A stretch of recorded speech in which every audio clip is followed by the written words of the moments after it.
Yo guys, what's up? Welcome back to this video. So in today's video, we're going to be talking about sound. Sound is one of those things that makes or breaks a video. You can have bad lighting, you can have not the best setup, you can have a bad camera, but if a video has really bad sound, that's the end of the video. People aren't going to watch it. So how do you fix bad sound? Well, first you need to determine what is causing the bad sound. And there's quite a few different things that you can actually attribute to bad sound. So let's go over a couple of those. One of the biggest things that we can attribute to bad sound in video production is wind.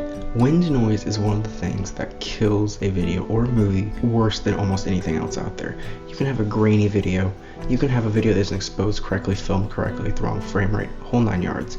But wind, think about an interview you've watched on TV, or just a conversation you've had with someone on the phone when they're in a windy location, or you're in a windy location. How easy is it to understand what they're saying? It's not. Because of the wind.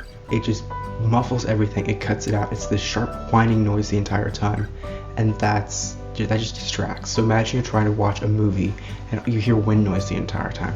How annoying would that be? So that's one thing we can attribute to bad audio. What's another thing? Having your settings wrong. So with sound, with audio production in general, there's something called your gain, and then there's your levels. Gain is how loud the camera is actually recording the sound and writing it to your card or whatever storage device you're using. So if you have this too high, it will be peaking and it will sound very garbled, very poppy, and it's going to sound like you have your speakers maxed the entire time, but that's how it's recording it. So that could be one setting that you can have wrong. Or it can be in the production side and somebody doesn't know how to do sound design correctly. Maybe your gain's too low, so they have to pump it up so high in post-production that you have a ton of background noise. And how distracting is background noise? That's the whole premise behind noise canceling headphones, to get rid of the background noise.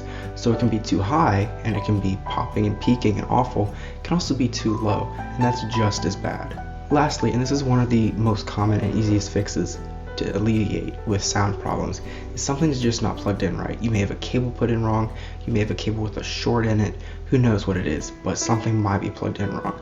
And this just goes back to being prepared and making sure you double check all your cables and everything before you even start recording, because it'll alleviate that stress on the back end. So like I said, sound really makes or breaks a video. It doesn't matter if you're shooting on a Komodo Dragon at 8K 120 frames per second. If you have bad sound, it makes or breaks the video, right? And so with that comes a whole litany of other problems, and let's get into that a little bit. So as I said, those are some things that can cause it. So how do we record audio in a way that is a little more sure of good quality, but also just easy, something that's not hard to work with and stressful? There's a couple different ways. One, when you're looking to buy a camera, or if you already have one, look to see if it has an audio input. This will look like a headphone jack, except it's for microphones, usually a little bit smaller than a 3.5 millimeter. I forget the exact size, I'll throw that up on the screen here. But this is the size that's used for external microphones and the like. This can be a hot shoe mic, it can be a completely external mic, whole 9 yards. If you don't have an external microphone, you could do what I'm doing in this instance, because this camera I'm recording on, which should look a little better than normal, because I'm borrowing it from a friend. I'm actually using an external webcam and then hooking that up to voice memos on my computer to record all of this. I did a clap at the beginning, and I'll sync it all in post, and it'll look fine, and you won't be able to tell that I'm actually recording this on a webcam 4 inches below the camera. It'll look fine, it'll sound so much better than the built-in microphone on this Fujifilm X-T20. So when we're talking about an external recorder, what are some things you can do? That might sound very daunting and very expensive. You've already spent hundreds and thousands of dollars on the camera. Now you have to go spend hundreds and hundreds more, maybe even thousands, on audio equipment. Well, it's actually not that bad. Like I said, you could use a webcam, and that's 60-70 bucks, or you could get an external audio recorder and just record it separately with like a lav mic. Lav mics are around 20-30 bucks. An external recorder might be like 100 bucks. So these are all other ways you can take sound, record it externally without insanely breaking the bank. So let's say you have a hot shoe microphone. Let's say you have a Rode Video Mic, Micro I believe it's called. So it's a little mic, but it still sounds bad because you're in a windy area. What can you do to alleviate this? Well, there's a couple things. One, you can go to an area where the wind is either blocked or there's just not as much wind present, be it an alley in front of a building, or just go indoors, change locations entirely. Or you can get something called a dead cat. No, it is not an actual dead feline animal. This is a device that we can put on a microphone that's tight fit around the microphone, but then it bushes out around the outside and it looks somewhat like a cat's tail. A cat tail would be more fitting, but there's plants called cattails, so we call it a dead cat. Here's an image of what that looks like. So with this dead cat on your microphone, it will take the wind and disperse it around. There's several different ways and designs to dampen sound via a dead cat.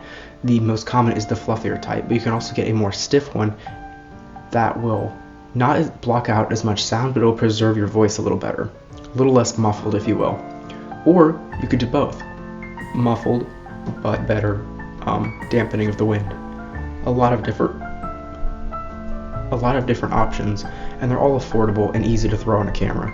Nothing to worry about. Again, no expensive equipment, and also just improving your audio so much more over just a quick mic or just using your camera's built-in microphones. Some cameras don't even have microphones, so that's something you need to check when you're buying a camera down the road. Or now. Some other wind blocks you could use. I mentioned changing locations, but if you're in the perfect location, you have the exact setting how you want it around the person you're interviewing or just videoing yourself, have a friend make a wind block, whether it be a piece of cardboard, a sheet, anything to help either diffuse or block the wind. A sheet will diffuse it and you'll still be able to get the lighting that you would without it, but it will diffuse the sound of the wind blowing over the microphone. It will also help the voice of the person speaking transfer to the microphone, because wind will carry that away without. Something like cardboard, if the lighting, depending on the lighting, will work very well. Also, however, if the sun is shining in from, let's say, the left-hand side of the person, and the wind is blowing from the left-hand side of the person, you may be blocking the light, therefore ruining how the video looks. Though you will get better audio. Sound is something that's very hard to get right, so don't beat yourself up and hate yourself if your sound isn't perfect the first time. It takes practice, it takes preparation, and it takes experience. But starting now is one way you can for sure get better with sound down the road and make your videos sound and look a lot more professional. Thanks for watching this video. If you liked it, be sure to hit that like button and subscribe while you're at it. Maybe turn on post notifications if you want to see more videos like this. I can't really tell you what to do. And with that said, I'll catch you guys in the next video. Thank you so much for watching, and take it easy. Remember, stay safe, wear a mask, don't do something stupid, and stay creative. Push yourself, grow, get out there. You never know what you'll experience. See you next time. Peace.